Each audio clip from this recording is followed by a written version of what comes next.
Baik Bapak-Bapak, kita mulai ya. Kita yang mampu Halaman berapa berarti?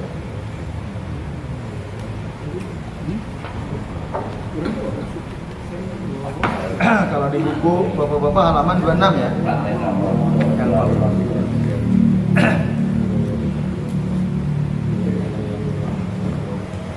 Baik, kita mulai. Assalamualaikum warahmatullahi wabarakatuh.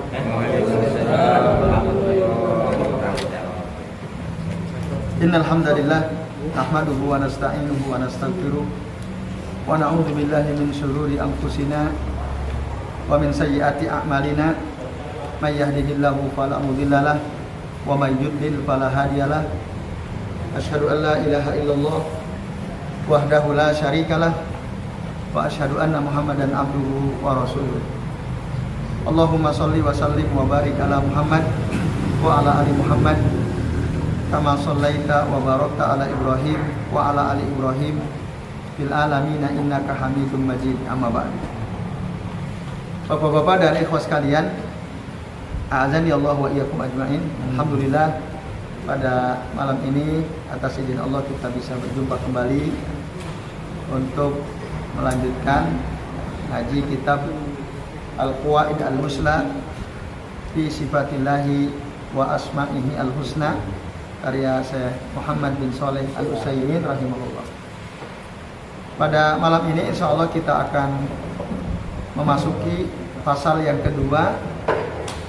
Setelah kita selesai kemarin membahas tentang kaidah-kaidah terkait dengan nama-nama Allah Subhanahu wa taala, maka pada malam ini kita akan membahas tentang kaidah-kaidah yang berkaitan dengan sifat-sifat Allah Subhanahu wa taala. Malam ini kita akan memasuki kaidah pertama ya, membahas kaidah pertama dari sifat Allah Subhanahu wa taala. Bagi bapak-bapak yang membawa kitab, ya, silakan dibuka halaman 26.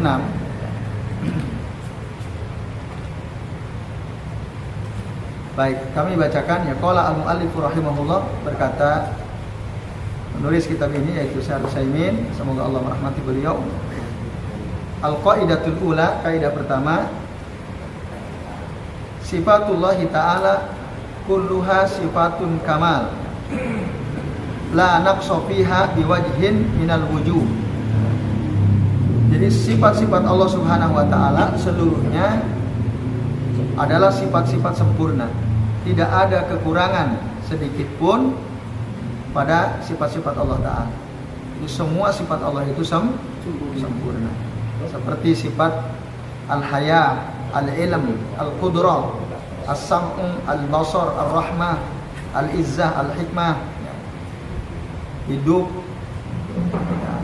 ilmu, kuasa, mendengar, melihat, ar-rahmah ya, kasih sayang, termasuk al-izzah, mulia, al-hikmah, al-ulu, al-azamah, dan yang lain-lain. Itu semua menunjukkan sifat-sifat yang sempurna. Itulah semua sifat Allah Ta'ala, sempurna. Nah, bapak-bapak dan ikhwas sekalian, a'azani Allah wa iyyakum ajmain. Maka semua tadi ya, sifat Allah Ta'ala itu sempurna. Contoh misalnya tentang as-sam'u, di antara sifat Allah Ta'ala adalah mendengar ya. Contohnya. Nah, maka dalil dari sifat Allah yang mendengar itu tadi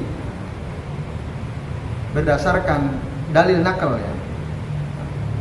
Jadi semua sifat Allah Ta'ala tadi bisa dibuktikan kesempurnaannya baik melalui dalil nakal, yaitu maksud yang waqad dalla ala hada as-sam'u wal aql wal fitrah, maksudnya telah menunjukkan akan kesempurnaan sifat-sifat Allah Ta'ala adalah dalil nakal yang oleh Syekh Al-Utsaimin disebut as-sam'u. As-sam'u itu maksudnya dalilnya berdasarkan ya nukilan dari Alkitab dan As-Sunnah, disebut as-sama'. Atau juga dibuktikan oleh dalil akal bahwa semua sifat Allah Ta'ala itu sempurna. Juga bisa dibuktikan dengan dalil fitrah. baik berdasarkan dalil nakal maupun dalil akal maupun dalil fitrah, semua menunjukkan bahwa sifat Allah Ta'ala itu sempurna. Nah, lalu contohnya, saya ingin memberikan contoh. Misalnya sifat mendengar, Allah memiliki sifat mendengar. Buktinya ya, atau dalilnya disebutkan dalam surah An-Nahl. Ya, dalam surah An-Nahl. Maksud saya afwan. Adapun dalil nakal akan sifat Allah Ta'ala yang sempurna itu adalah disebutkan dalam surah An-Nahl ayat 60. Dalil nakal yang membuktikan kesempurnaan sifat Allah Ta'ala itu diterangkan dalam surah An-Nahl ayat 60. Allah Ta'ala berfirman, lilladzina la yu'minuna bil akhirah masalus saw walillahil masalul a'la wa huwal azizul hakim. Orang-orang yang tidak beriman kepada kehidupan akhirat, mereka memiliki sifat yang buruk, masalus saw, walillahil masalul a'la, dan Allah itu memiliki sifat yang tinggi, mempunyai sifat yang maha tinggi. Wa huwal azizul hakim, dan dialah Allah yang maha perkasa lagi maha bijaksana. Kata wal masalul a'la wa huwa al wasful a'la. Kata masal itu artinya as-sifah. Jadi dalam ayat ini tadi dijelaskan walillahil masalul a'la, dan Allah itu memiliki atau mempunyai sifat-sifat yang tinggi. Maksudnya sifat yang sempurna. Ini berdasarkan dalil nakal. Nah, ini Bapak-bapak dan ikhwas sekalian, azan ya Allah wa iyyakum ajmain. Nah, kenapa Allah tidak menyebutkan walillahi masalul kamal? Allah memiliki sifat yang sempurna. Kok Allah menggunakan walillahil masalul a'la? Karena kalimat al-masalul a'la itu lebih cakupannya lebih luas daripada walillahi masalul kamal. Karena kata a'la berarti alladzi la syai'a fawqahu, yang tidak ada sesuatu apapun di atasnya. Berarti Allah yang paling tinggi sifatnya. Maka setiap sifat yang Allah mensifati dirinya dengan sifat tersebut, itu adalah sifat yang a'la, adalah fahyal a'la. Dan ini termasuk matakunu min sifatil kamal, termasuk bagian daripada sifat-sifat yang sempurna. Ini bapak-bapak dan ibu sekalian. Jadi Allah menyebutkan tentang sifatnya dalam surah An-Nahl ayat 60 ini dengan istilah walillahi al-masalul a'la. Itu secara dalil nakal bisam'i. Sementara berdasarkan dalil akal, sekalian, bapak-bapak dan ibu sekalian, disebutkan saya ingin sisi dalil akalnya adalah bahwa segala sesuatu yang ada, yang eksis ya, maka dia punya hakikat. Dan setiap hakikat sesuatu fala budda an takuna lahu sifat. Dia pasti punya sifat. Setiap hakikat wujud itu pasti punya sifat. Imma sifatun kamal wa imma sifatu kamal atau sifatun naqs. Bisa jadi sifat itu sempurna atau bisa jadi sifat itu tidak sempurna, kurang. Pokoknya setiap segala yang wujud itu pasti punya sifat. Baik sifat sempurna atau sifat kurang. Nah, sifatun naqs. Sifat kurang itu batilun binisbah ila Rabb al-kamil. Itu batil ya, kalau disandarkan kepada Allah zat yang maha sempurna, yang hanya berhak diibadahi. Tidak mungkin Allah disifati dengan sifat naqs. Secara akal tidak mungkin. Nah, ini. Oleh karenanya Allah Subhanahu wa taala ya, menerangkan kebatilan ya, ketuhanan patung-patung ya yang dituhankan oleh orang-orang musyrik. dengan disifati, Allah mensifati patung-patung yang disembah oleh orang-orang musyrik itu dengan sifat naqas dan sifat al-ajiz. Naqas itu sifat kurang, al-ajiz itu sifat lemah. Makanya Allah Ta'ala menerangkan dalam surah Al-Ahqaf ayat 5, "Wa man adallu mimman yad'u min dunillahi man la yastajibu lahu ila yaumil qiyamah wa hum an du'aihim ghafilun." Itu kata Allah ketika menjelaskan patung-patung yang disembah oleh orang-orang musyrik, ya, oleh orang-orang musyrik. Jadi Allah mengatakan, dan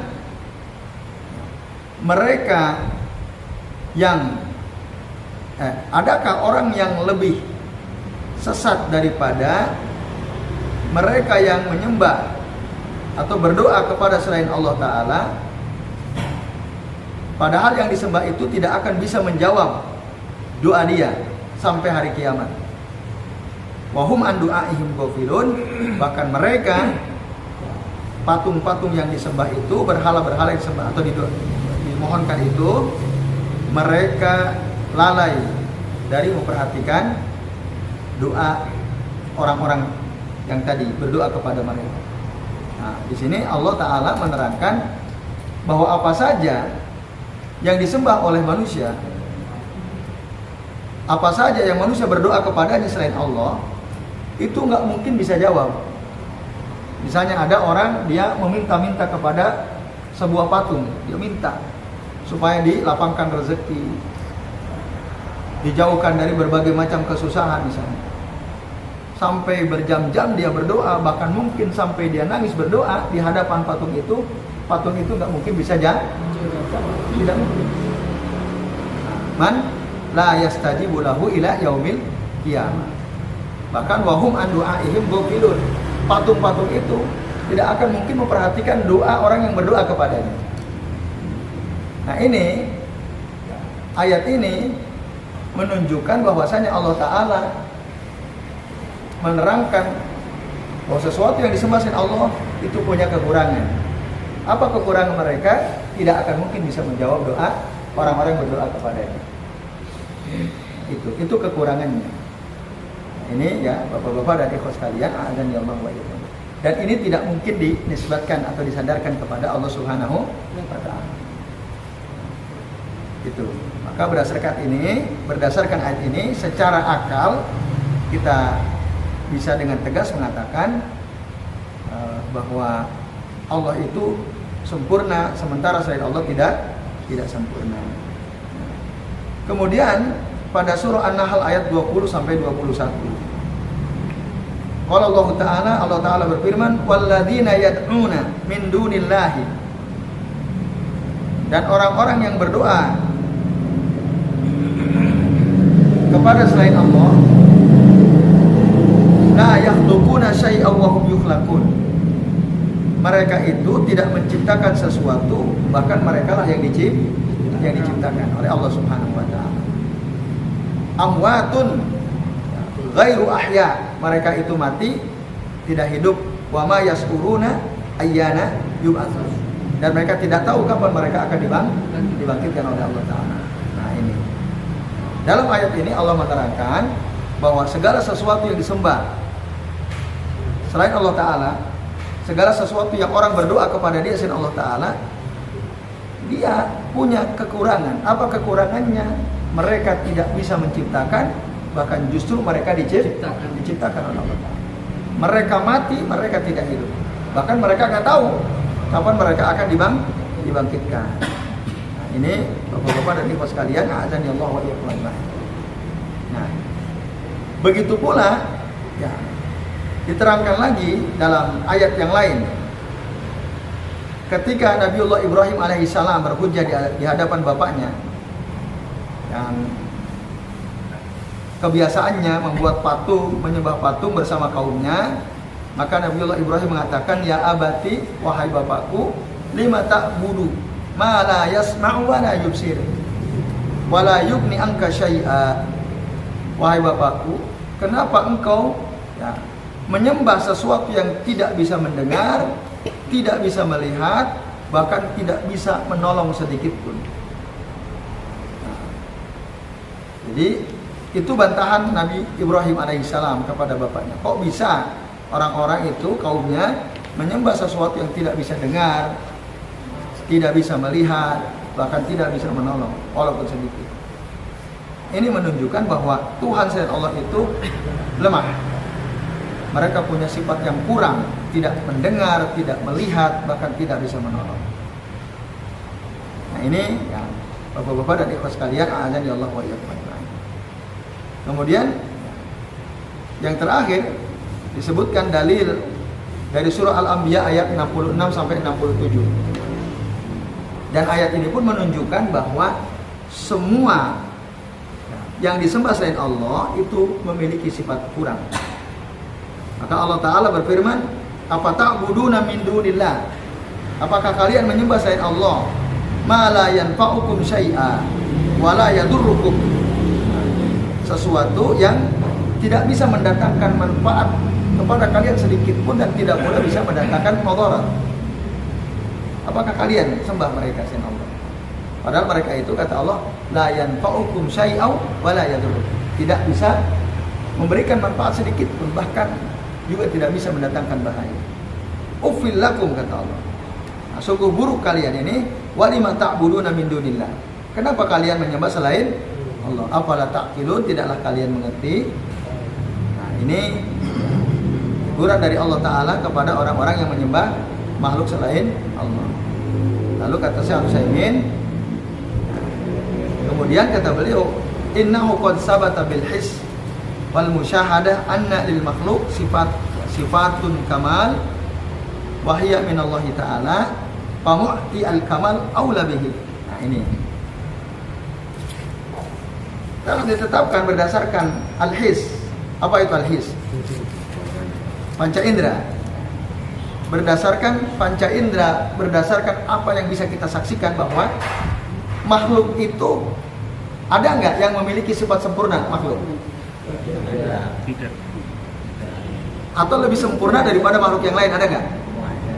Ada ya, ada. Jadi satu makhluk dia memiliki sifat yang lebih sempurna daripada makhluk yang lain. Atau katakanlah seseorang dia punya sifat lebih sempurna daripada orang lain, gitu ya. Misalnya ada seorang alim ulama dibandingkan dengan orang awam, maka sifat alim ulama ini lebih sempurna nggak daripada sifat ilmunya orang awam?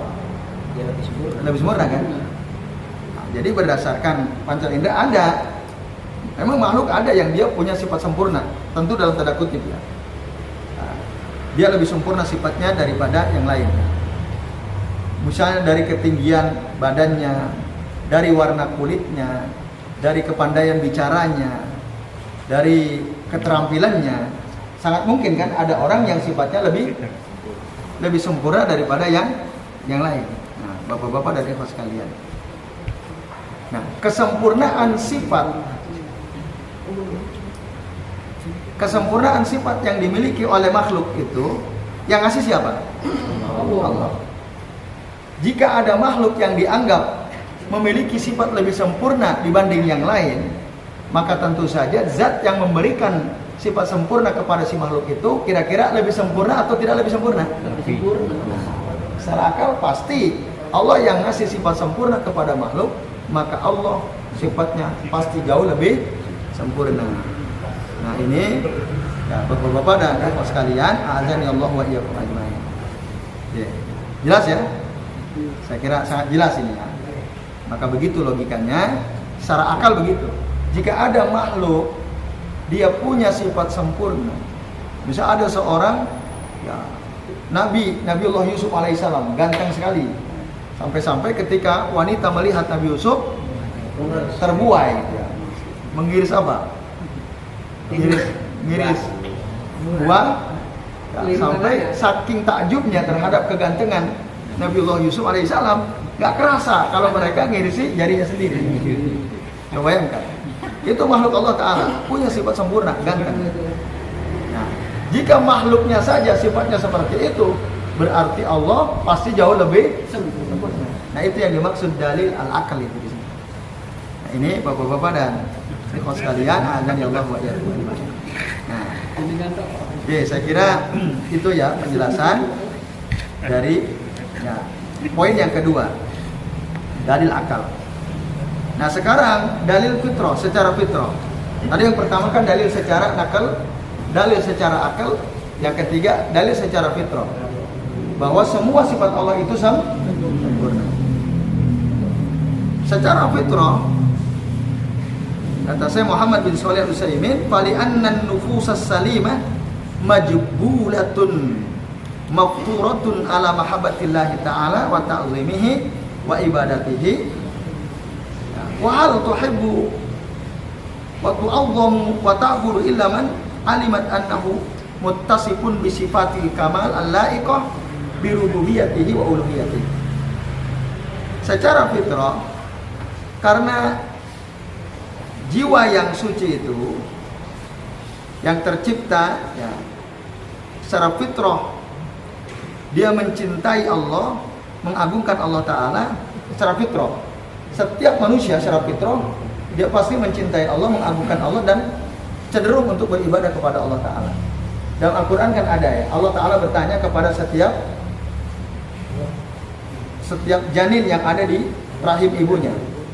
Pertanyaan gimana? Alastu birabbikum? Bala syahidna.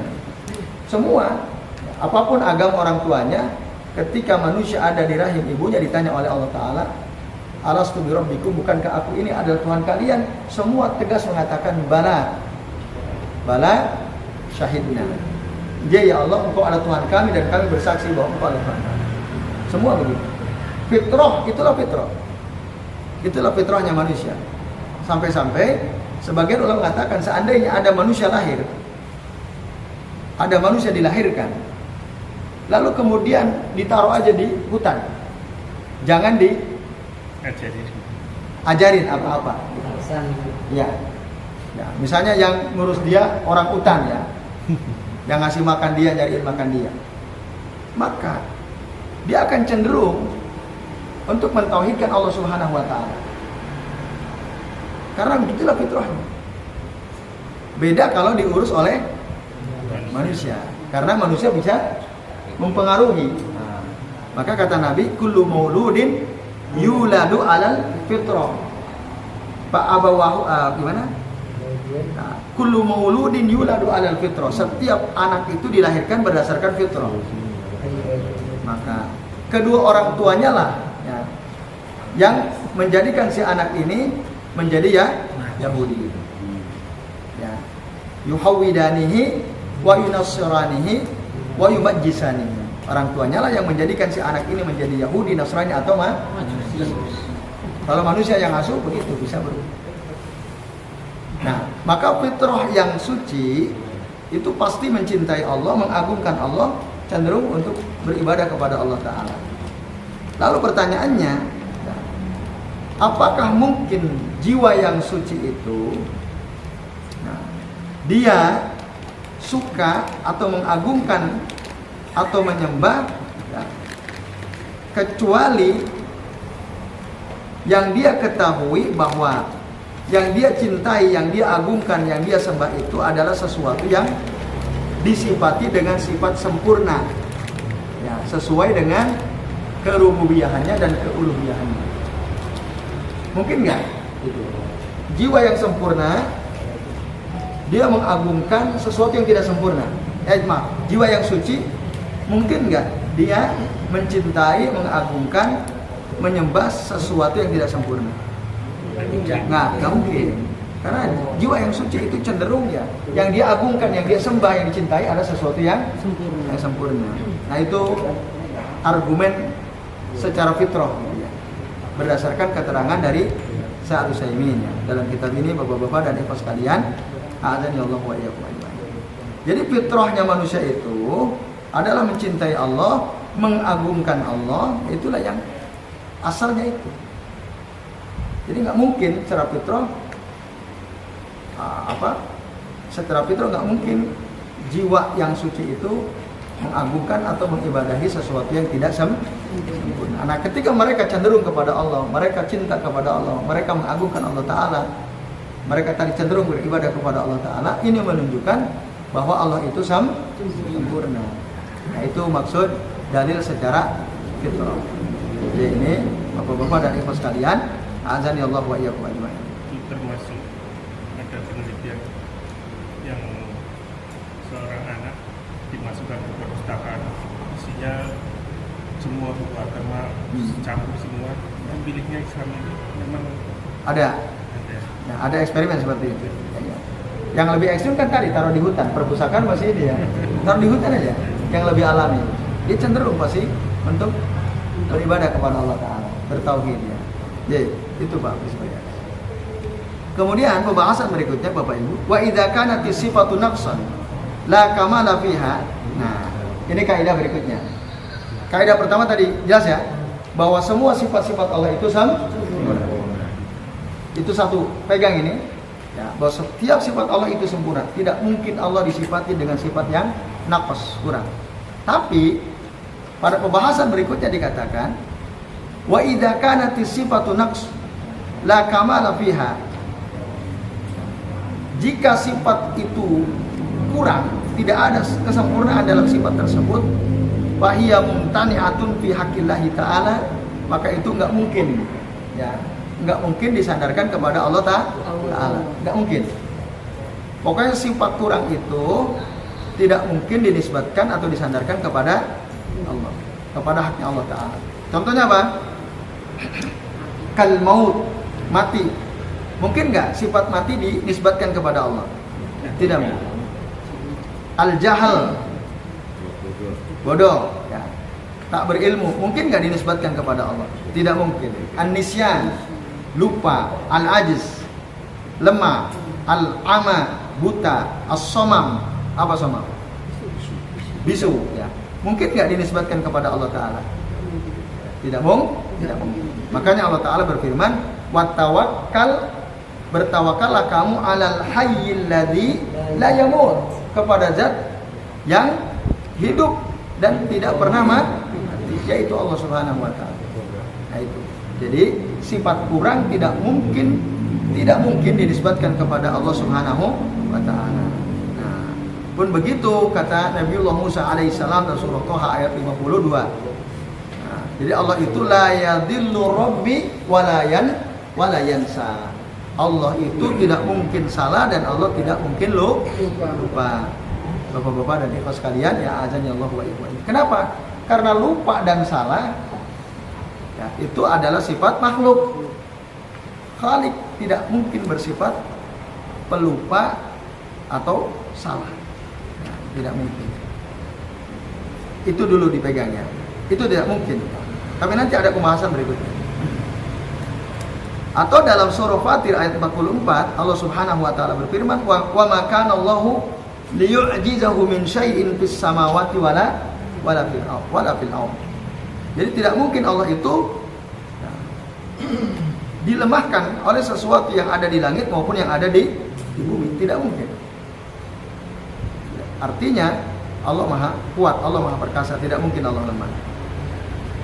Lalu kemudian ditegaskan juga dalam surah Az-Zukhruf ayat 80, Allah Ta'ala berfirman, am yahsabuna anna la nasma'u sirrahum wa najwahum.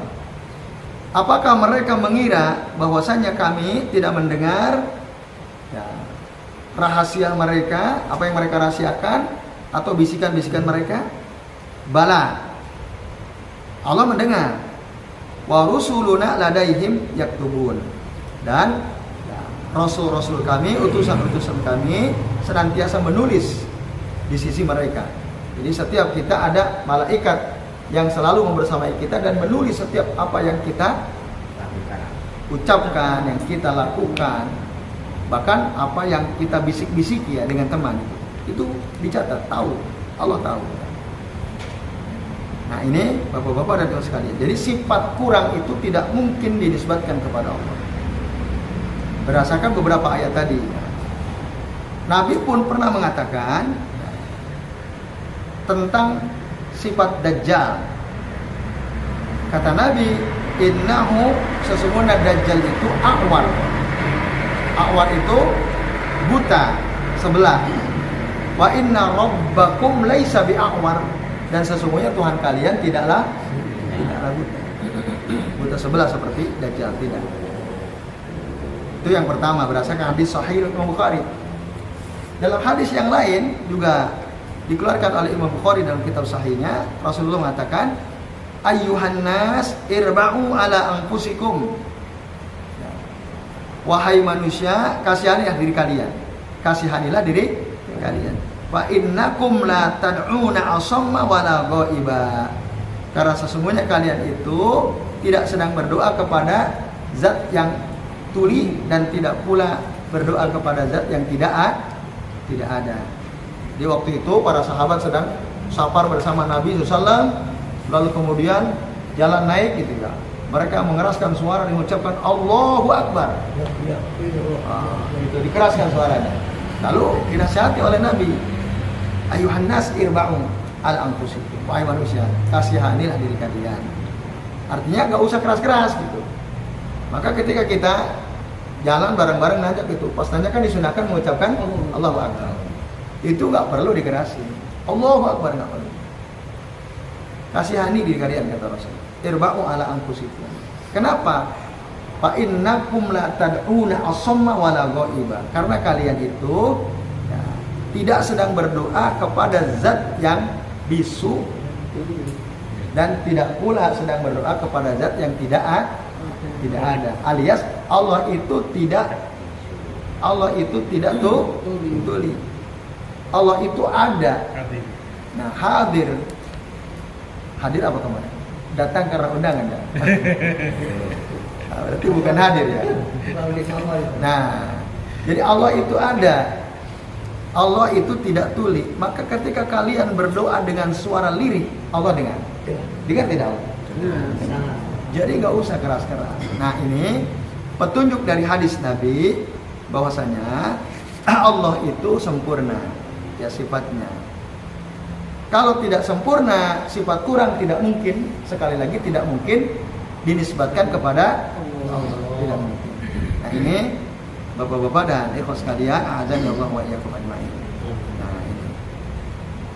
Kemudian yang ketiga, tadi kan yang pertama semua sifat Allah itu sempurna. Yang kedua, ini masih dalam rangkaian satu kaidah. Yang kedua, sifat kurang tidak mungkin dinisbatkan kepada Allah. Yang ketiga, nah, wa qad aqaballahu ta'ala al-wasifaini lahu bin naqs. Ya. Kama fi qaulihi ta'ala. Wa qad aqaballahu ta'ala al-wasifina lahu bin naqs. Allah telah memberikan azab kepada orang-orang yang mensifati Allah Ta'ala dengan sifat kurang. Al-wasifina bin naqs. Itu oleh Allah Ta'ala, mereka kelak akan diadab oleh Allah Ta'ala. Nah, buktinya, jadi kalau ada orang kok berani mensifati Allah Ta'ala dengan sifat kurang, itu pasti akan diadab oleh Allah Ta'ala. Mana buktinya? Al-Maidah ayat 64.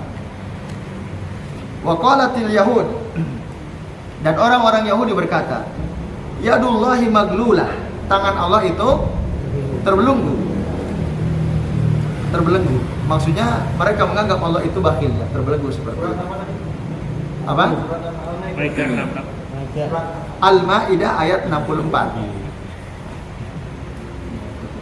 Allah bilang apa? Gullat aydihim, tangan mereka lah yang terbelenggu. Walu'inu bima qalu. Nah, mereka dilaknat berdasarkan apa yang mereka katakan. Maka hati-hati kalau ada orang kok berani mensifati Allah dengan sifat kurang, mereka dilaknat oleh Allah Ta'ala. Walu'inu bima qalu. Bal yadahu mabsutatani yunfiqu kaifa yasha. Bahkan tangan Allah itu senantiasa terbuka. Kedua tangan Allah senantiasa terbuka. Allah memberikan rezeki kepada siapa saja yang oleh Allah dikehendaki dengan cara Allah Subhanahu wa taala. Nah, ini dalil bahwa Allah akan mengadab siapa saja orang yang berani mensifati Allah Ta'ala dengan sifat kurang. Termasuk penghinaan. Ya tentu saja. Orang yang mensifati Allah dengan sifat kurang yang menghina Allah Ta'ala. Makanya hati-hati ya, ini dalil ini menyatakan bahwa mereka akan dilaknat. Kemudian Bapak Ibu sekalian, ada juga orang yang berani menghina Allah dengan mengatakan Allah itu fakir. Allah itu fakir. Kita bisa buka dalam surah Ali Imran ayat 181. Bisa dilihat dalam kitab kita masing-masing. Firman Allah Ta'ala, qala Allah Ta'ala, laqad sami'allahu qaulal ladzina qalu. Sungguh Allah telah mendengar perkataan orang-orang yang berkata, innallaha faqirun. Sesungguhnya Allah itu fakir. Ada orang berani bilang Allah itu fakir. Innallaha faqir. Wa nahnu agniya. Dan kami ini kaya. Bayangkan ya. Mereka berani bilang Allah fakir, kami yang kaya. Nanti mereka itu ada buktinya katanya. Wa may yukridullaha qardan hasana. Barang siapa yang memberikan pinjaman kepada Allah dengan pinjaman yang baik, berarti Allah dipinjami kan fakir Allah. Nah itu. Ada orang bilang begitu. Allah fakir, kami ini kaya. Maka apa kata Allah? Sanaktubu ma qalu. Kami akan catat apa yang mereka katakan. Wa qatlahumul anbiya bighairi haqqin. Dan kami juga akan mencatat perbuatan mereka membunuh para nabi tanpa hak. Wa naqul, dan kami katakan zuku adzabal harik. Rasakanlah oleh kalian adab yang membakar.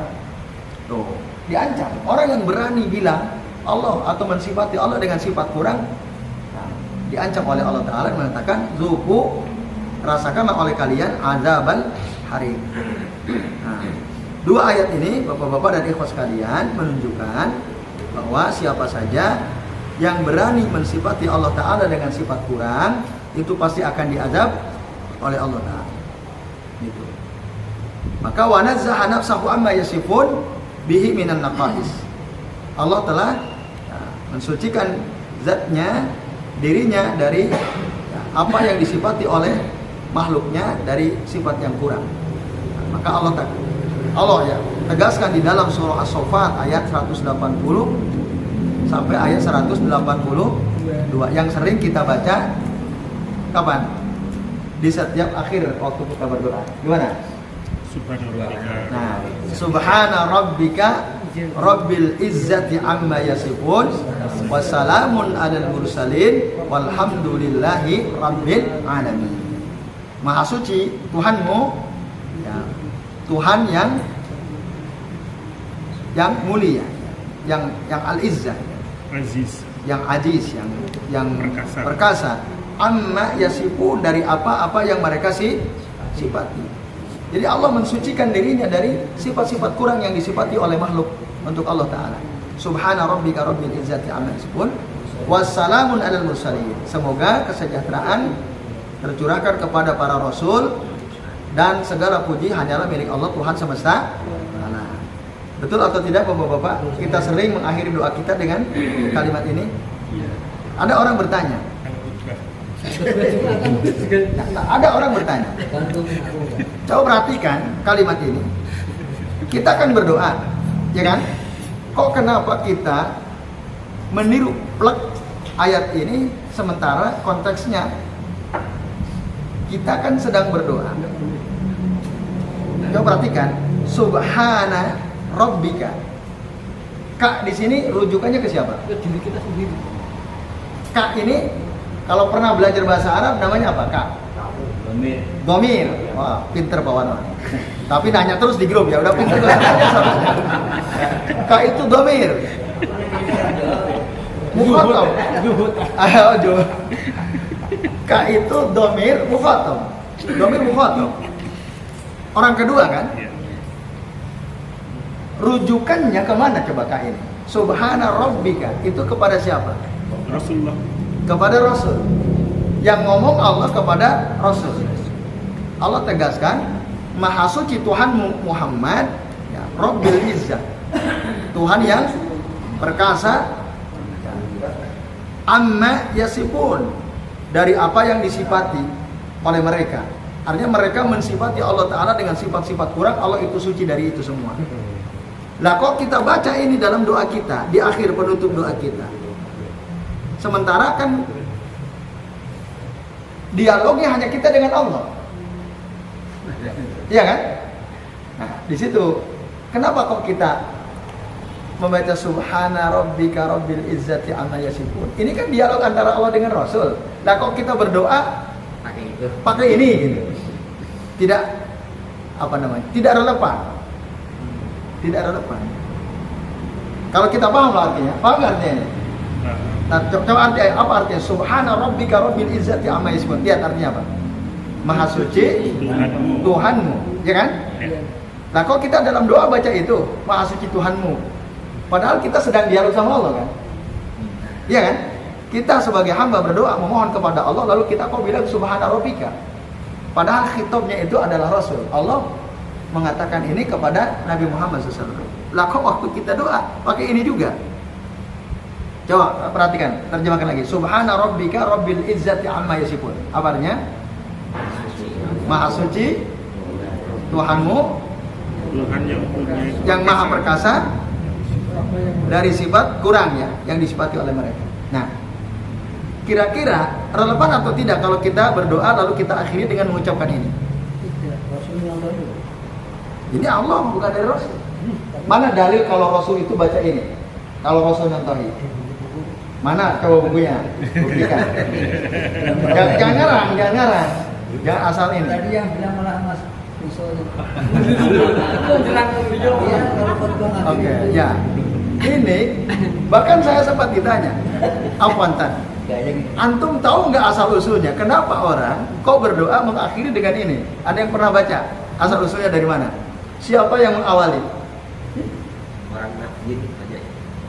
Nah, antum bisa buktikan yang memulai siapa? Ya saya dengar saja kan dari Iya. condong sering dengar. Saya tanya sekarang, kita berdoa mengakhiri suka nggak dengan membaca ini? Ya atau tidak? Kenapa antum kok berdoa dengan membaca ini? Itu kan dari mana kok antum membaca ini itu? Itu deh. Iya kan, betul kan?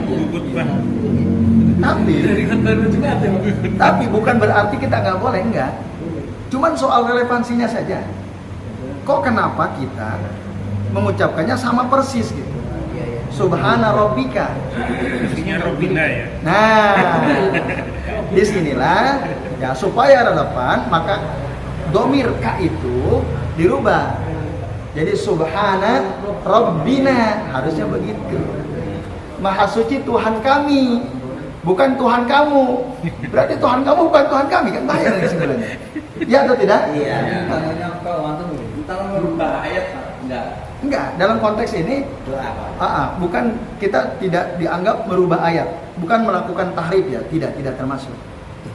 Karena secara makna kan sama, cuma hanya domir saja yang kita rubah.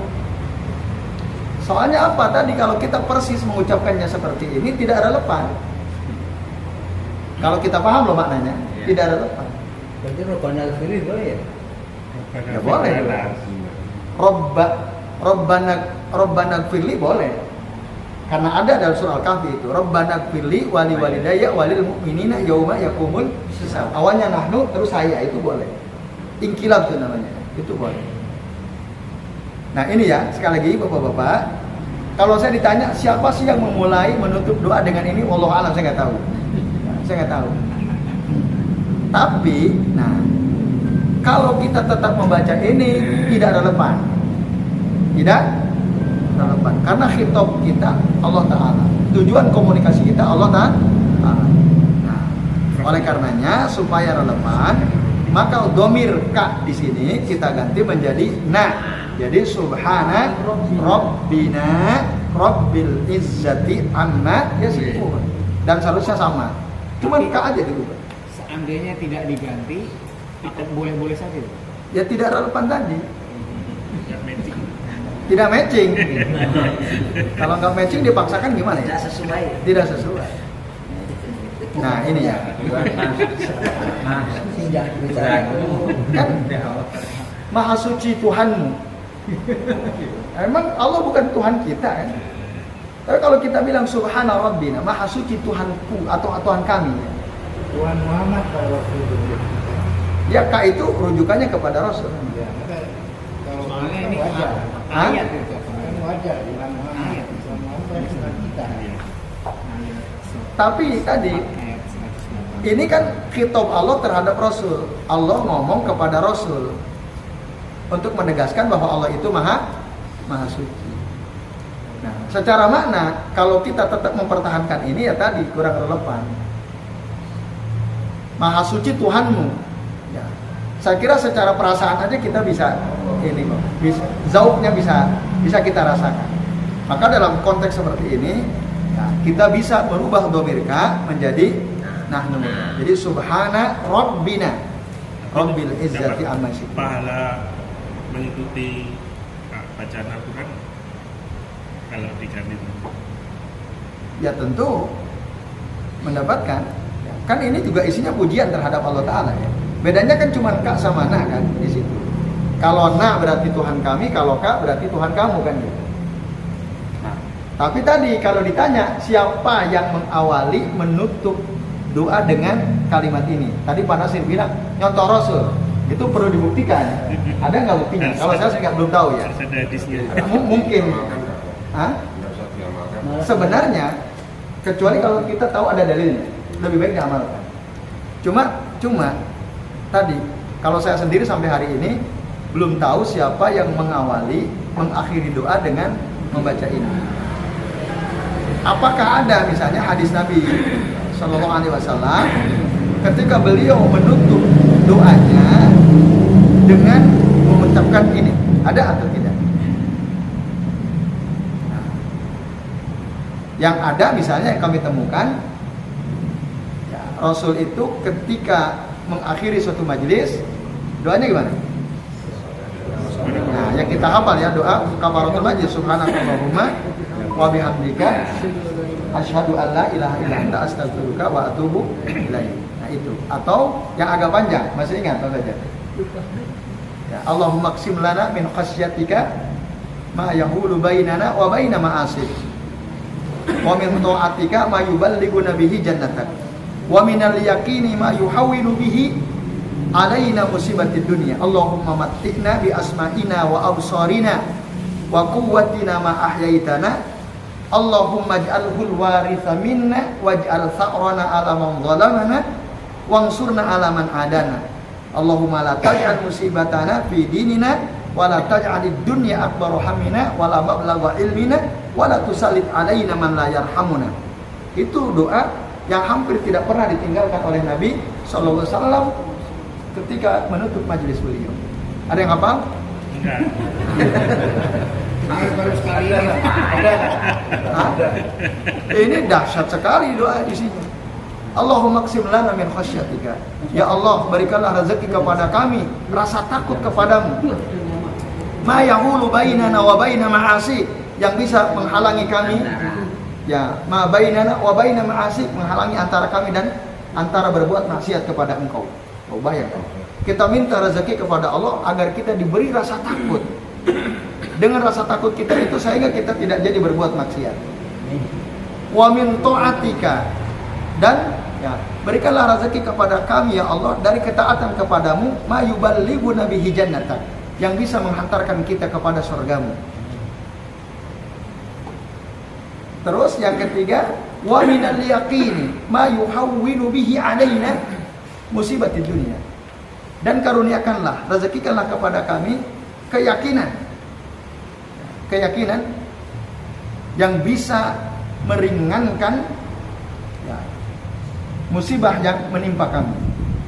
Keyakinan bahwa segala sesuatu sudah ditetapkan oleh Allah Ta'ala, dan sudah diqadha, ditakdirkan oleh Allah Ta'ala. Nah, kita minta kepada Allah, ya Allah berikanlah rezeki kepada kami keyakinan ya. Wa minal yaqin ma yuhawwinu bihi alaina musibatid dunya, yang dengan keyakinan sempurna itu bisa meringankan kami dalam menghadapi seluruh musibah dunia. Dasar yakin. Nah, kemudian berikutnya Allahumma matti'na bi asma'ina wa absarina wa quwwatina ma ahyaitana. Ya Allah, berikanlah kepada kami dengan pendengaran kami, penglihatan kami, bi asma'ina wa absarina wa quwwatina, dan kekuatan kami ma ahyaitana.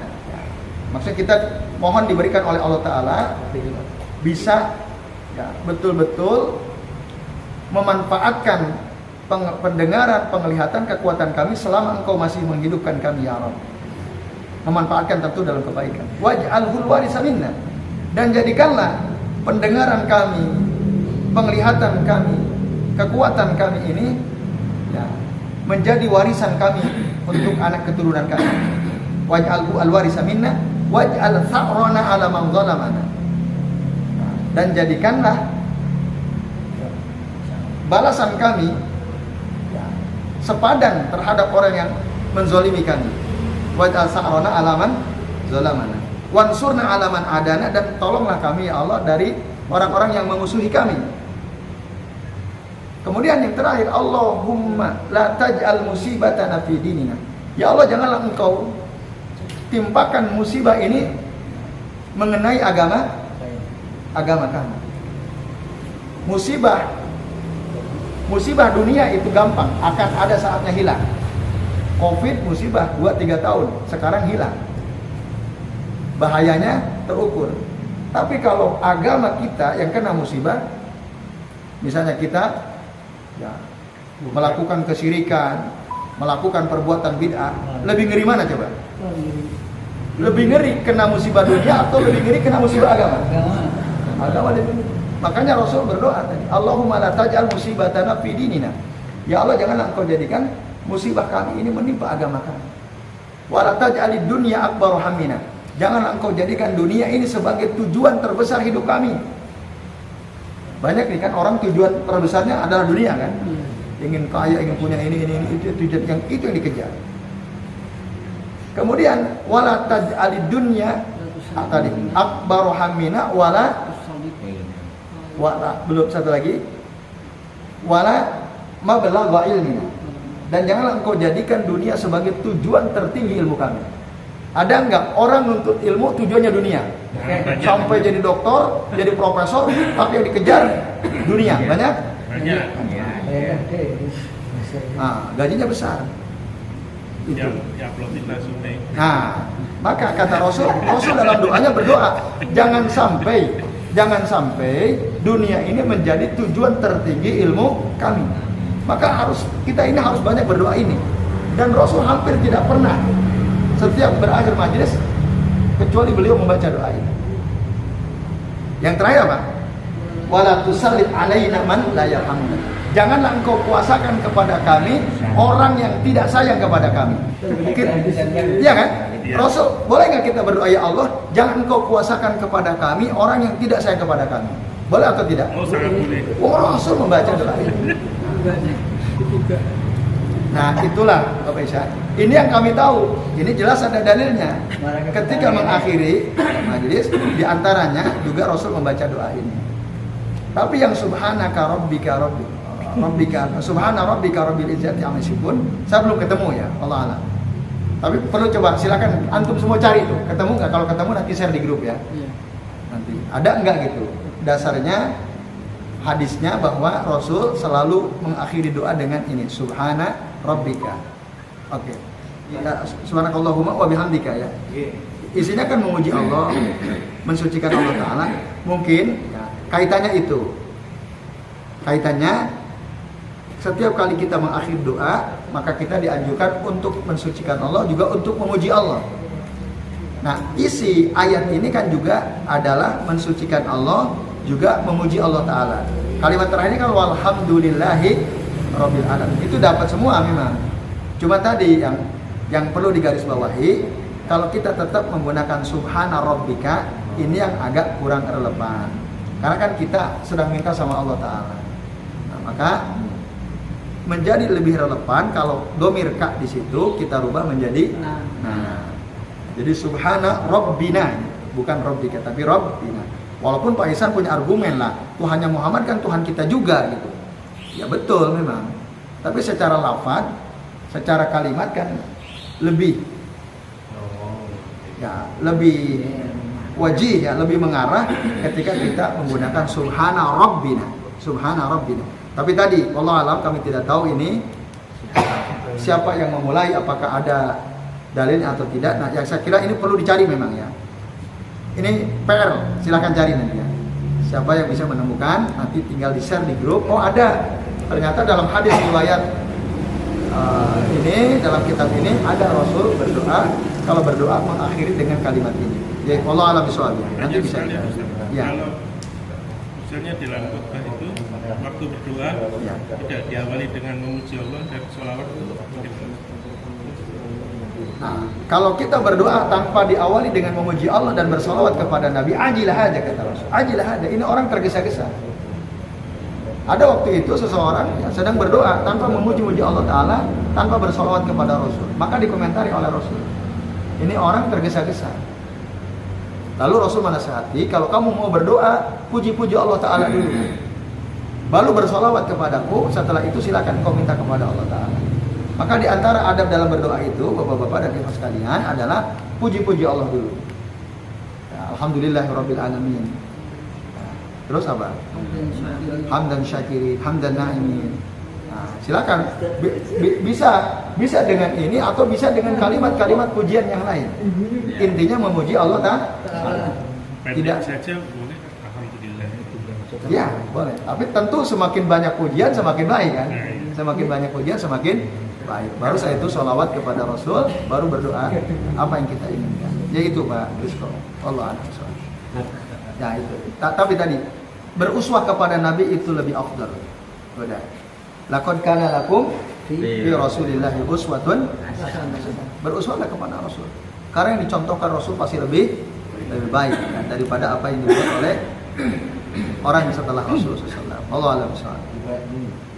Ya, mana? Bisa dapat dari tafsir Ibnu Katsir yang hadisnya tadi itu. Yang hadis yang mana? Yang Subhanallah. Ini dari panjang Ibnu Abu Hatim mengatakan telah menciptakan pada kami Amr ibnu Khalid al-Wasiti, telah menyerahkan kepada kami sahabat dari Yunus ibnu Abdul Ishaq dari Asy-Syafi'i yang mengatakan bahwa Rasulullah SAW telah bersabda, barang siapa yang ingin mendapat timbangan yang sempurna bagi pahalanya kelak di hari kiamat, hendaklah yang mengucapkan di akhir majelisnya saat hendak bangkit, Maha suci Tuhanmu yang mempunyai keperkasaan dari apa yang mereka katakan, dan kesejahteraan umat atas para rasul dan para puji bagi Allah seluruh semesta. Ya. Baik. Ini Oke. Alhamdulillah ketemu ya. Jadi ada dalam tafsir Ibnu Katsir. Oke, saya coba cek apakah ini hadisnya saya atau tidak gitu ya. sebelumnya sudah ada, tapi sudah ada keterangannya dhaif. Nah, itu. Sebelum hadis ini, sebelum hadis yang tadi ada. Subhana rabbika ya. Rabbil izzati amma yasifun dalam tafsir Ibnu Katsir. Baik. Nah, Bapak-bapak dan sekalian, berarti tadi ya ada informasi dalam tafsir Ibnu Katsir tentang keutamaan orang yang membaca apa tadi surah As-Saff ya, As-Saffat ayat 180 sampai 182 ya. Di bagian akhir ya. Bagian akhir. Nah, oke, baik. Nah, ya ini ya yang man ahabba an yaktala bil mikyalil awfa minal ajri yaumal qiyamah itu ya. Barang siapa yang suka ditimbang dengan timbangan sempurna dari pahalanya pada hari kiamat itu ya. Faliyakun akhiru kalamihi fi majlisihi. Nah, coba perhatikan, faliyakun akhiru kalamihi fi majlisihi. Maka hendaklah perkataan terakhir di majelisnya itu adalah Subhana Rabbika Rabbil Izzati amma yasifun wa salamun alaihi walhamdulillahi Rabbil Alamin. Itu ya. Ini hadis catatan kaki nomor 12 dalam kitab Ma'alimut Tanzil. Nah, an Asbag bin Nabatah bihi wal Asbag bin Nabatah du'afahu al-a'immah. du'afahu al-a'immah. Itu dilemahkan oleh para ulama. Berarti ini hadisnya dhaif. Hadisnya dhaif. Jadi Bapak-bapak dan ibu sekalian, terima kasih pawikannya. Disebutkan dalam tafsir Ibnu Katsir, tapi tadi dilemahkan oleh para ulama. Bahkan yang di atasnya juga dilemahkan ya. Nah, di dalam kitab tafsir Ibnu Katsir sendiri yang sudah ditahqiq itu ada keterangan ini tadi ada tokoh si perawi namanya Al-Asbag bin Nabatah. Dia ini du'afahu al-a'immah, dilemahkan oleh para ulama. Ya, intinya banyak ulama melemahkan beliau. Nah, yang sahih tadi, yang saya baca tadi agak panjang itu riwayat siapa? Tadi, yang tadi saya bacakan. Antum dulu kan pernah nyari. Nah, itu hadis sahih ya, yang tadi saya masih ingat yang tadi saya baca? Wah, tidak. Lupa. Hah? Posting aja ditulis. Nah, nanti ada. Iya. Jujur hafal aja. Baik, ya, saya cek langsung nih ya. Allahumma qsim lana min khasyatika. Ini disebutkan dalam hadis sahih ya, Bapak-bapak dan ikhwas sekalian. Nah, riwayat Imam At-Tirmidzi wan Nasa'i. Nah, itu. Dan hadis ini dihasankan oleh Syekh Al-Albani dari Abdullah bin Umar. Nomornya ada Ustaz. Apa? Nomornya ya. Nomornya dalam hadis riwayat Imam At-Tirmidzi nomor 3502 Pak Isan. Kalau Pak Isan bisa nulis teks Arab, cari dalam ini. Cari yang Allahumma qsim lana itu aja nanti ketemu. Kalau bisa nulis teks Arab. Udah ketemu? Allahumma qsim lana. Nah, riwayat Imam At-Tirmidzi wan Nasa'i dihasankan oleh Syekh Al-Albani. Nah, itulah yang kita hafal sebaiknya. Maka menarik tadi informasi yang ada dalam tafsir Ibnu Katsir kan. Oh, ternyata ada riwayatnya gitu. Mengakhiri majelis kan. Berarti berdoa mengakhiri doa juga gitu ya. Tapi tadi ternyata hadisnya karena ada perawi yang didoakan dilemahkan oleh para ulama. Nah, itu. Oke. Nah, tadi silakan dicari dalam tafsir riwayat dalam hadis riwayat Imam At-Tirmidzi atau dalam riwayat Imam An-Nasa'i, tapi dalam kitab Sunan Al-Kubra ya. Atau dalam riwayat Imam At-Tabrani dalam kitab Ad-Du'a, atau dalam riwayat Imam As-Suyuti dalam kitab Al-Jami'u As-Shaghir ya. Itu. Dan hadis ini ada yang mengatakan hasan, ada yang mengatakan sahih. Syekh Al-Albani mengatakan hasan. Jadi saya kira itu nanti silakan dicari ya. Oke gitu ya. Tapi tadi poin kita adalah ya, ketika Allah mensucikan dirinya sendiri, Allah tegaskan dalam surah As-Saffat ayat 180 sampai ayat 180. Lalu kita nyambung tadi. Ada banyak orang mengakhiri doanya dengan doa ini. Sebenarnya rujukannya dari mana? Oh, ketemu. Ternyata dari tafsir Ibnu Katsir. Tapi riwayatnya dhaif. Ya. Jadi suatu amalan ya. Ini kan amalan ya. Kemudian dalilnya dhaif, maka tidak bisa dijadikan dasar ya. Bahwa kita itu kalau mengakhiri majelis, mengakhiri doa harus dengan ini. Tidak bisa, karena hadisnya dhaif. Lalu pertanyaan berikutnya, boleh tidak dipakai? Boleh tidak dipakai? Ada sebagian orang tak boleh, tapi jangan sampai kita meyakini bahwa ini dari Nabi. Karena kalau dari sisi makna nggak ada masalah. Ini kan isinya memuji Allah Subhanahu Wa Taala, mensucikan Allah Subhanahu Wa Taala, nggak ada masalah. Cuma kalau kita sampai meyakini ini dari Nabi, ya itu yang jadi problem. Karena hadisnya dhaif. Nah, itu nanti diancam oleh Nabi. Man kadzdzaba alayya muta'ammidan falyatabawa maq'adahu minan nar. Itu bahaya di situ. Tapi kalau kita ya karena ini artinya bagus, ini dari ayat Allah, dari Al-Qur'an, maka saya baca ini nggak ada masalah. Nah, yang penting tadi jangan sampai meyakini ini dari Nabi SAW. Wallahu a'lam bishawab. Ya. Biasanya ada kata-kata boleh kita amalkan. Ya. Seperti itu. Ya, terus? Tapi yang sahih hadis 3 tadi itu. Nah itu, maka menjadi tidak baik gitu.